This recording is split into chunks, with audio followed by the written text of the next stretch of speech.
The modern world, with its 24/7 connections, social media, instant breaking news from around the world, and immediate access on your phone in your pocket to more information through a simple Google search than the world's most well-equipped library had only 30 years ago. It's been very beneficial in many ways, but it also has costs, often hidden ones that show up over time. The price of all that connectedness has been the erosion of solitude, the shrinking of downtime, and the absence of reflection and contemplation. There's too much happening all the time.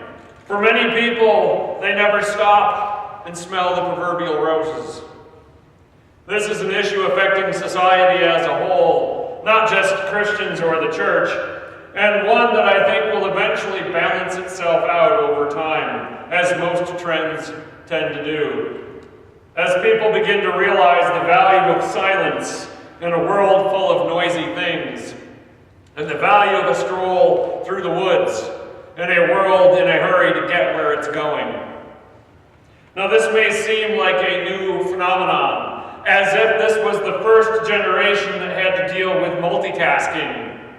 But there were plenty of people struggling to get everything that they wanted to do done way back in the days before electricity, when the fastest you could get anywhere was the speed of a horse. People were still busy back then. It may seem like technology has fundamentally changed things, but it hasn't. Humanity changes very little over time. Our problems and concerns, when you take the details away, are much the same as those of our ancestors. We have always been finite beings, limited by time and space, trying to make the best of what we have to work with. Our text today from the Gospel of Luke revolves around this very issue of lack of time and choosing priorities. And its wisdom will remind us that even though the world has changed tremendously in the past 2,000 years since Jesus spoke the words that we're going to read today, the truth of the Word of God is still the cure for what ails us. So let's look at our text, Luke chapter 10, beginning in verse 38. As Jesus and his disciples were on their way, he came to a village where a woman named Martha opened her home to him. Jesus and his disciples are on their way. Luke chooses to place the story of Mary and Martha immediately after the parable of the Good Samaritan, at this particular point within his narrative of Jesus' journey up to Jerusalem, and he does so for a reason.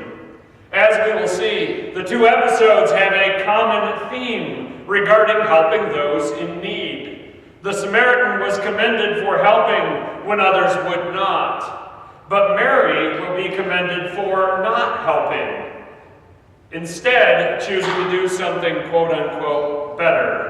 And we will look at that passage, as we look at the passage, the reason why those two are different will be made clear.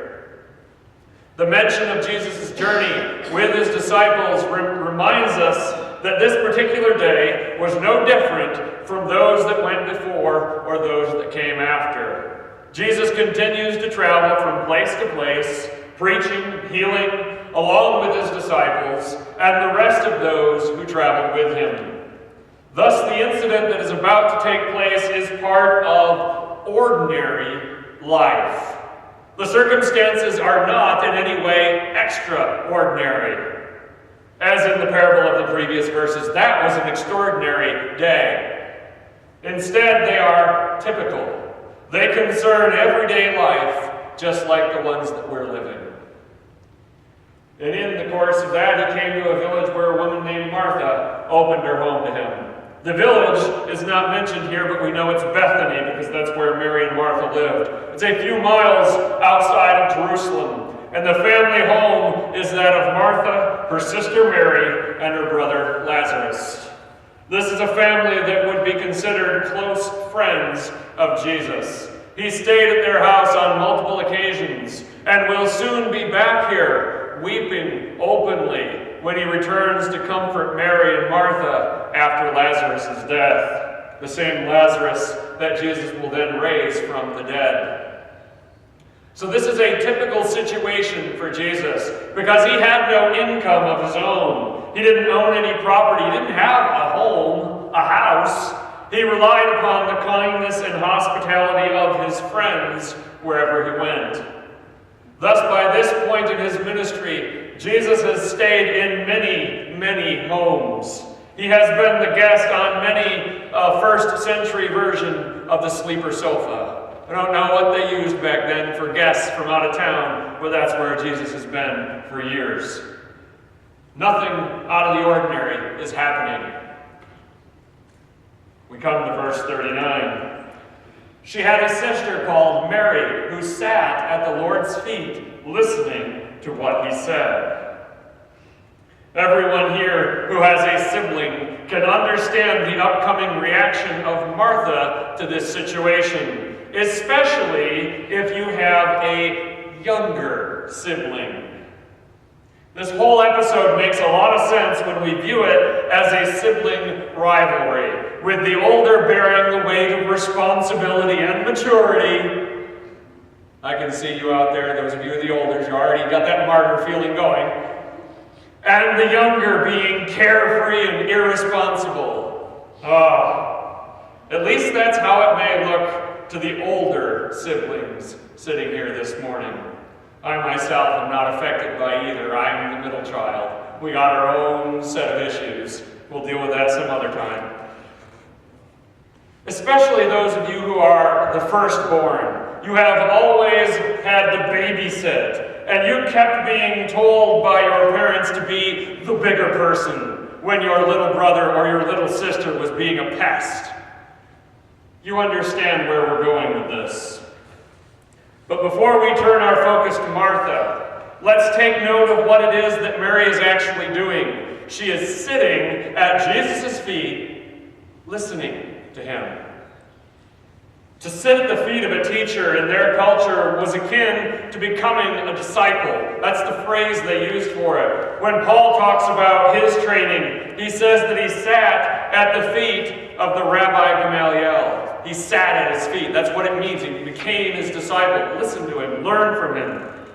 Mary has stepped over some cultural boundaries by presuming that she, as a woman, can sit at Jesus' feet to learn like anyone, like the men.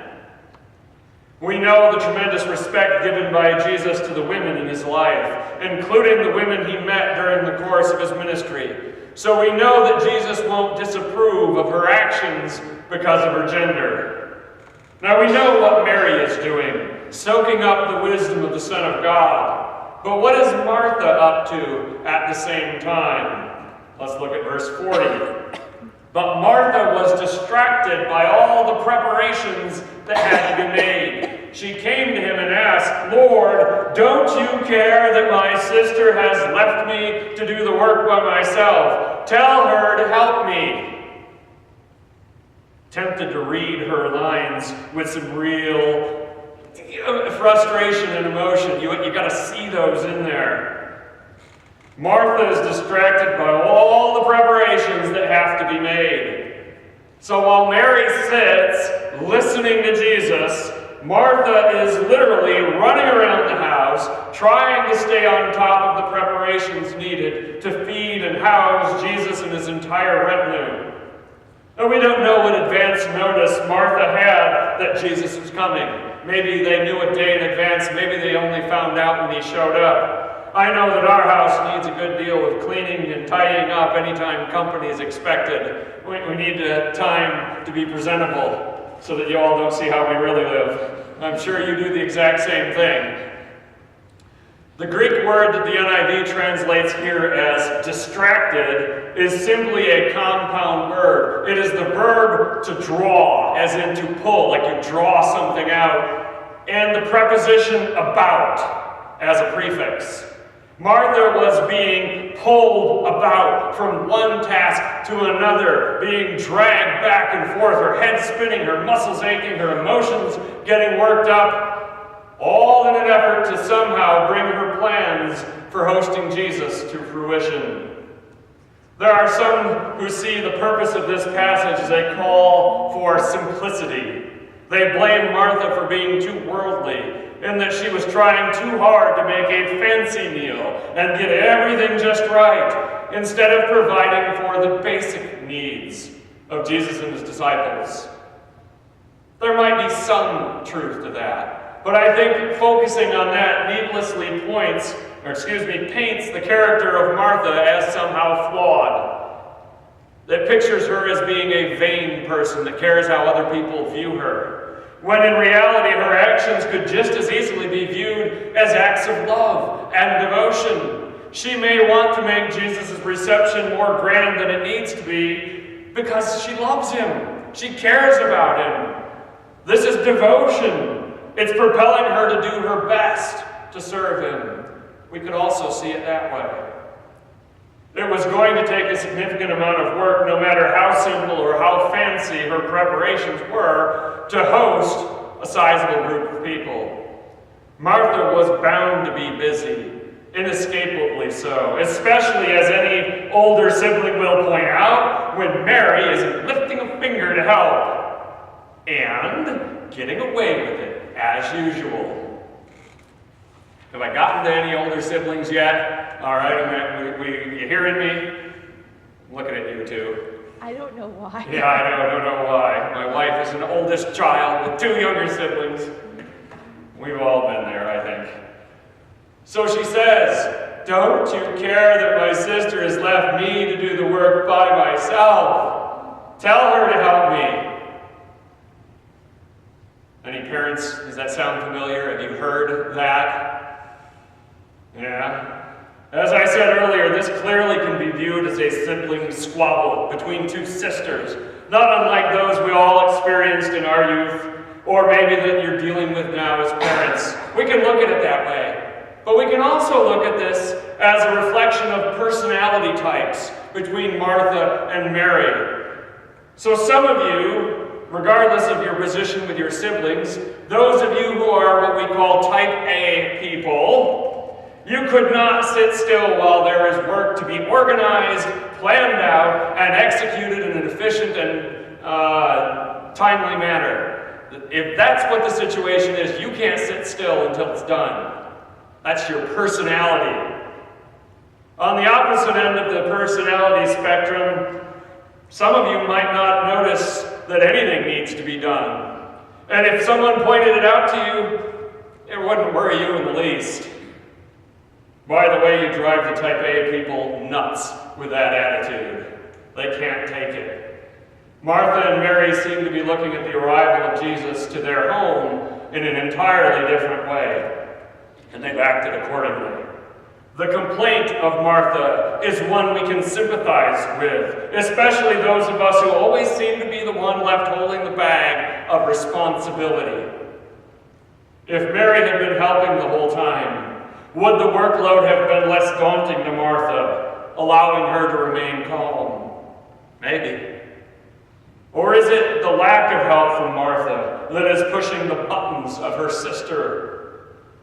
The lack of help from Mary that is pushing the buttons of her sister Martha, regardless of how much work there is to do. In her frustration at the amount of work that she has to do alone, Martha chooses to interrupt Jesus, to complain about her sister's lack of effort. I have the feeling this may not have been the first time that these 2 sisters didn't see eye to eye about the division of labor in their household. There are 2 reasons that seem to explain why Martha would take this family matter and bring it to a guest in her home, which is a pretty unusual step for someone to take.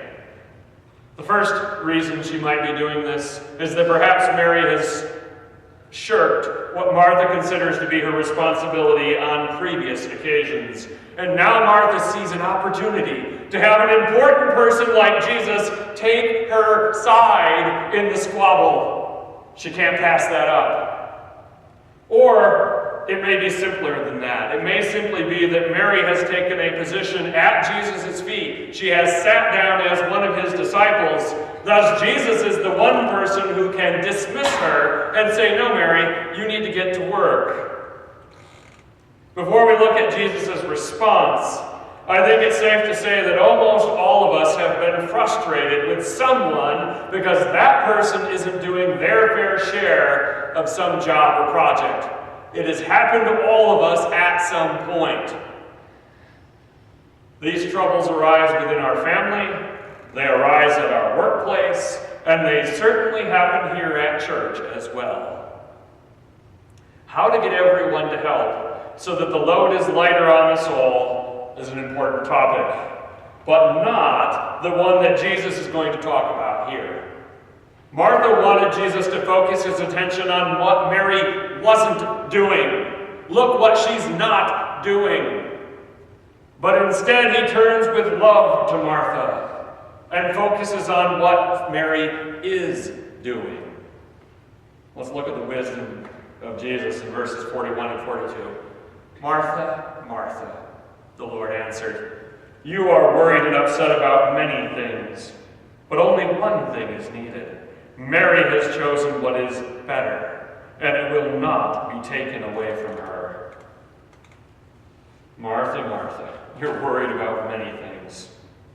The reaction of the repetition of Martha's name at the beginning is a sure sign from Jesus that he truly loves this hardworking but highly frazzled woman.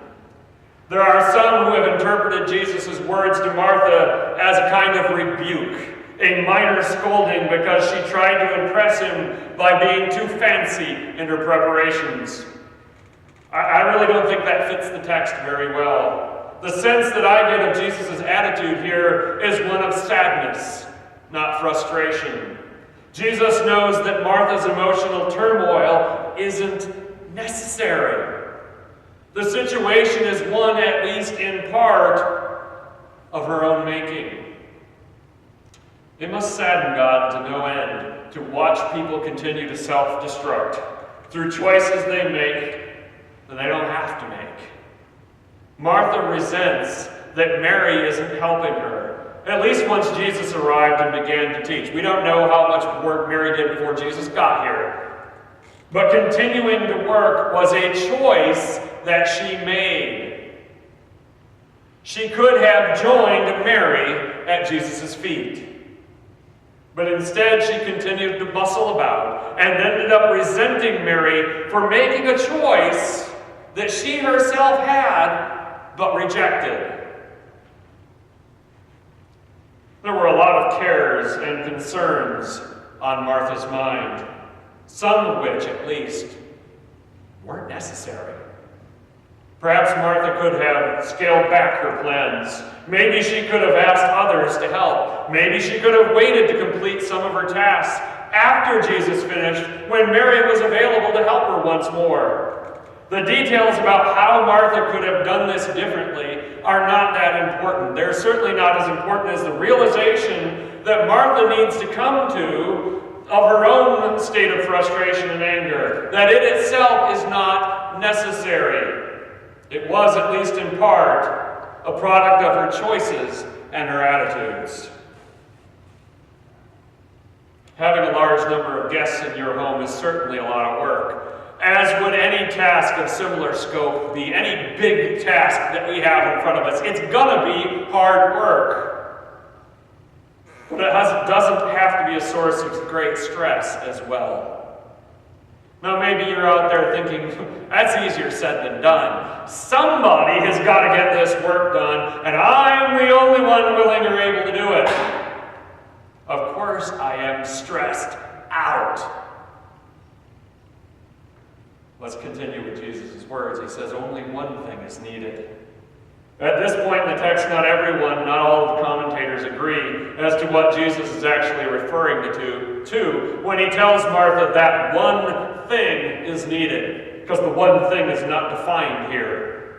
Is the one thing a suggestion that her plans were too elaborate and a simpler one would have sufficed? Only one course, Martha, only one dish was necessary. Maybe he's talking about that. Or is Jesus telling her that one thing, i.e. spiritual matters, like the wisdom that Mary has received from Jesus, are more important than physical concerns, the ones that Martha is focused on, the one thing being the one choice that Mary made? The commentators tend to focus on one lesson or the other. They talk about it either as Martha needing to learn to relax and not try to do so much, or that she needs to refocus on spiritual things. When trying to interpret the Bible, many readers look at a situation like this as an either-or proposition, assuming that it must be one or the other. The Bible, however, often contains, get this, deliberate ambiguity. On purpose, the author intended it to be taken more than one way. It allows for both views to be valid, such that we can say that Martha is trying to do too much and forgetting to value spiritual needs at the same time. If a text doesn't require us to give an either-or answer, don't force one on it. I think both have something to do with Martha's predicament. And then we get to the most important part of the text. Mary has chosen what is better. As I said earlier, I don't think Jesus is scolding Martha here at all. Martha didn't choose a wrong or wicked or sinful path. It wasn't even a bad choice or a poor choice for Martha to work hard at preparations. It just wasn't the best choice. Mary, by putting her spiritual need to be a disciple of Jesus first, made a better choice than Martha, whose concerns for the day-to-day obligations of life had put that need aside. Martha could have put her work on hold to listen to Jesus. She could have asked the disciples to help with making their own dinner. Or she could have stopped herself when she started to get frazzled before she allowed the stress of the situation to turn her against her sister. The previous passage contained a parable that showed us the contrast between a righteous action and two people who choose a wicked and sinful action. Very stark contrast between the two. But here our choice is not between right and wrong, but it's between good and better. Our needs and obligations in this world are important.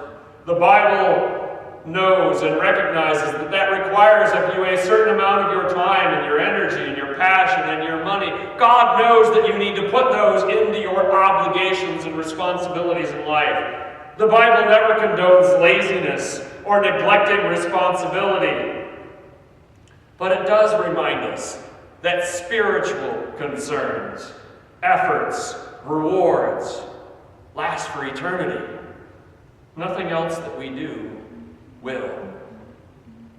The time that Mary spent listening to Jesus was time well spent. It helped her continue to grow as a disciple. And for that prize, we ought to be willing to shift around whatever we need to do in order to focus on what God has in store for us.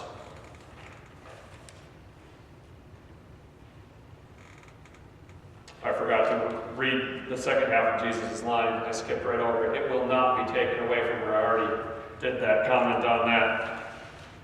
So where does that leave us? What do we do now?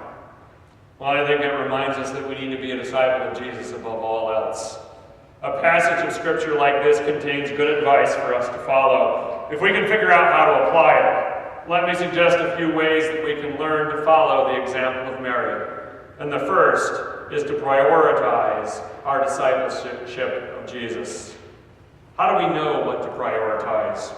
Our lives are hectic. They're full of a million things to do. How can we take time to invest in something intangible like our spiritual lives when there are so many things to do in the real world? If that is your attitude as a follower of Jesus Christ, you're in real trouble. Because the spiritual world is the real world. It's not secondary. It's not optional. This life cannot be just about living here and now. We must invest in our own future by recognizing that God made us both body and soul. If we neglect one, we neglect both. So take the time to worship. Take the time to pray. Take the time to study the Word of God. Take the time to serve the needs of others. Now, if that doesn't seem to be possible for you, if time doesn't seem to be there for you to take it for those tasks, then make the time somehow. Not one of those investments will fail to reward you. One of the things that can happen to those of us that are involved in the planning and execution of church, of the actual church services and programs, is that they get so caught up in the work that goes into it that we don't experience the time here with God for ourselves. It's an exceeding danger for people like myself. I need to be here at worship too, not just to be running around doing the work of church. It's a concern for Dennis and Cheryl, the praise team, the junior church workers, the nursery volunteers, Dick, Gary, anyone who has anything to do here other than just come and worship needs to be mindful of the distraction that the work can be to why we're really here. When our services start, when we join together in song and in prayer, we all need to be here. Our minds focused upon this time. Our hearts open to the Spirit of God. So we need to take a moment. If you're part of the crew that puts the service together or not on a particular Sunday, it doesn't matter. You still need to take a moment. When you begin your time here, lay aside your concerns, your worries. You need to set them aside. You don't need them when you're here. You don't need them else the rest of the time either, but we'll deal with that later. You don't need them here now. Spend this hour with the family of God, drawing water for the thirst of your soul. That is the most important thing you could be doing with this hour. Nothing else comes close. You also need to realize that on top of putting Jesus and your work with God and your focus on your spiritual things first and foremost in your life, you also need to realize you can't do everything. And you certainly can't do it all by yourself, nor do you have to. Now that's good advice for your family life, for your occupation, and for the work that needs to be done here at this church. There will always be more work to do. It's never going to run out. Some things just need to be let go. This may be hard for the perfectionist to hear, but doing a few things well, even perhaps a couple of things at an exemplary level, requires us to not try to do everything. If you try to do everything, you will do nothing well. We also take a burden off our shoulders when we're willing to accept and look for help from others. You might feel like Martha in your life right now. Maybe you've been carrying a heavy burden for far too long. Maybe you're frazzled and at your wit's end too. You don't have to be, because you're not alone. You have a family here. People who love you because God first loved each one of us. We have been commanded to help bear each other's burdens, and we will do it. So reach out to your fellow followers of Jesus Christ. Let us lift you up, so that we all can sit at the feet of Jesus. That will be the better choice for every one of us, and it will not be taken from us.